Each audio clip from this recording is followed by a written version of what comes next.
Hey, what's going on? Welcome. This is the Flying 180 current news for July 31st.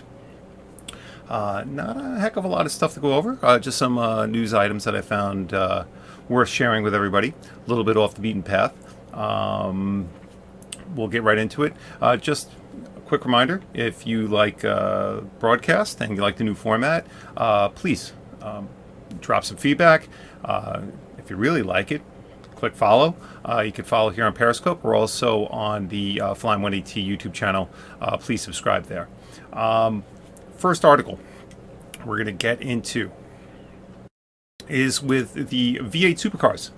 And this is a perfect example of taking lemons and making some lemonade. As you know, I reported a few days ago that Scott McLaughlin obviously won the championship with Mustang and V8 Supercars at Ipswich. After the race, obviously in just sheer joy and celebration after he crossed the finish line, he proceeded to do a burnout, a pretty sweet burnout that went on and on and on. And then when he got up on stage, he held up a sign that someone had handed him as he was going up on stage onto the winner's podium that said Mustang wins title. Unfortunately, the V8 Supercar officials fined him for both of those acts, and I'm just recapping quick, and then we'll get on to this current story.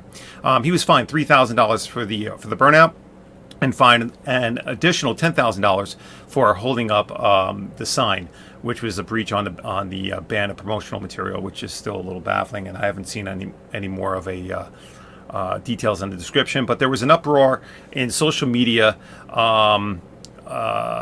over those fines. There was a groundswell of support for Scott McLaughlin, I believe, in this particular situation, well justified. What Scott has decided to do, which I think is awesome, is he's making a commemorative Ford poster, or a replica of the poster, and he is selling it for I guess about $20 per poster, and each one of them, all the proceeds are going to a children's cancer charity called Camp Quality. They go on to say, that they've been overwhelmed by support that they've received on social media from Sunday's race and aftermath. They provide a link. This is directly. This article is courtesy of the Supercars official website. If you're interested in pursuing this story, I was unable to find any way of ordering this to the United States, or how they did it. Looked like a very local type of organization that was doing this. I'm sure anything could be arranged if you really wanted one. However, if you are interested in further details, you can access this story through the site on the official Supercar site. So good for Scott McLaughlin, once again, taking those lemons, turning them into lemonade, doing something really great for a great charity. Real smart move on his part, and good on those people who supported him on social media and kind of protested the fines that were imposed on him for celebrating his championship victory there. So, good story. Very good story. All right, moving forward. We're going to move into a little bit of a F1 story. Vettel's being very, making sure that there's some attention being drawn to the fact that, next year's going, we're going into a contract year in this offseason for three of the more, critical tracks in the F1 calendar. We have Spain, which is, Catalunya, we have Monza in Italy, and we have Hockenheim in Germany. And, he's making a case, and he's trying to spread some awareness that, there is a lot of money in F1, obviously. There's a lot of money for a team to get a car onto the grid. There's a lot of money for a country to get one of their tracks into the calendar. There's just a ton of money everywhere. But he's trying to make a case for the preservation, if you will, of some of these more traditional classic tracks, like the ones I named: Catalunya, Monza, Hockenheim. Mercedes has saved Hockenheim as far as fronting some of the funds necessary to keep it on the calendar. But going forward, things are kind of up in the air. Going into next year, the following years, Monza is, as we all know, I mean, it's just a staple of the F1 calendar. It would be a shame to see these iconic tracks really slip off because of a dollar amount. Obviously, this is a business. Vettel makes a case. It's a good article. It's a good read. This is courtesy of Racer Magazine online. Great source of racing information. He's quoted as saying, I think the way they run their business is based on how much people pay, and then you get a Grand Prix. I think it's important we don't lose certain Grand Prix. Irrelevant of what they pay. I think F1 without Monza would be stupid. Losing big countries like Germany, we've been to Spain many years. I think it's wrong, but I'm not deciding. People always want to make money and profit, so it doesn't help if track pays less than others, but I think it's important to bring the sport where there's passion for the sport. So keep countries like Germany on the calendar, or the UK, those iconic places. That would be my take on it. And a quote there. I think he has a point. I think there's got to be other ways of promoting the sport. If a track can't afford its share of, I guess, what the dues are for the year, there's got to be other arrangements that can be, and other channels of the relationship that can be explored between the tracks, the countries, and F1. Hopefully, things can be worked out. I just can't, in my head, I understand the situation, but I can't imagine that there's no solution other than just sheer dollars. So I'm hoping that things get worked out. We'll see if they do. But good for Vettel in really kind of spearheading the discussion on this. I think it's important, and time's going to go by, and next year's calendar is going to sneak up on us faster than we think, and then we're going to blink, and then people are going to start asking after the fact, what happened to this track, what happened to that track, and it would be a shame if any of them disappeared. So we're going to move forward. Next article. And we go to back to V8 supercars, but V8 supercars and British touring cars.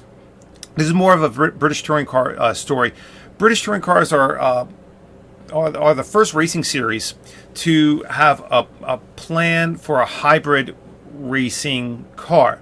And what they're going to do is the supercars are the V8 Supercar Series has also been discussing how to improve the series, new technology that they can bring to the table for all the teams across the board to help push the series into the future and cement itself into the future. But some of the highlights here, the British Touring Cars is the first major touring car category to commit to a hybrid system in its cars, revealing a detailed plan regarding how it plans to administer the technology last week. And what the British touring car officials have been doing is sharing this information with the supercar officials and keeping them abreast of all updates and how they're moving forward with implementing this plan. Supercars are very appreciative of the sharing of information, and I think they're seriously considering the British touring car plan for a hybrid system. The organizers said, and they confirmed that they will introduce a push-button system that will offer drivers a hybrid power boost of up to 40 horsepower to attack or defend for a maximum of 15 seconds per lap, with regeneration taking place under braking. It will be delivered by a 60-volt battery system developed by Cosworth Electronics, weighing no more than 64 kilograms and fitted to an upgraded X-Track gearbox. It sounds great. I mean, how could anyone be against something like this? It would be for all teams. Everyone would be able to utilize it. It would make it would introduce new strategy as to when to use this. The cars would get a little boost. It's true you would see closer racing because of people trying to plan on when to attack and how to defend. I think it's a win-win for everybody. The British touring car boss goes on to say that we are in contact. The Supercar boss goes on to say that we are in contact with the British Touring Car and other categories considering similar technology. This is still under consideration as part of our long-term planning. This story comes to us courtesy of speedcafe.com. I think it's something that we should all keep a close eye on, because this could trickle down to many other series, not just British Touring Car, not just V8 Supercars, but maybe WTCR. Who knows what other niche series. You never know where it's going to pop up, maybe even Blank Pain.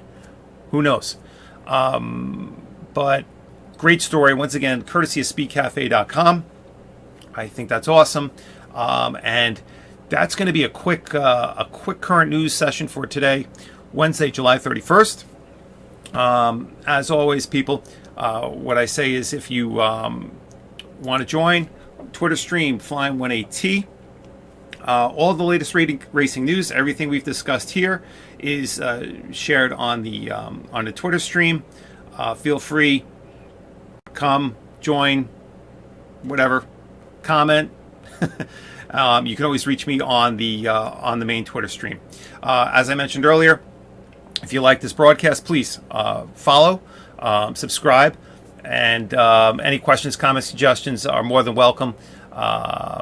This Friday will be the race weekend schedule, so stay tuned for that.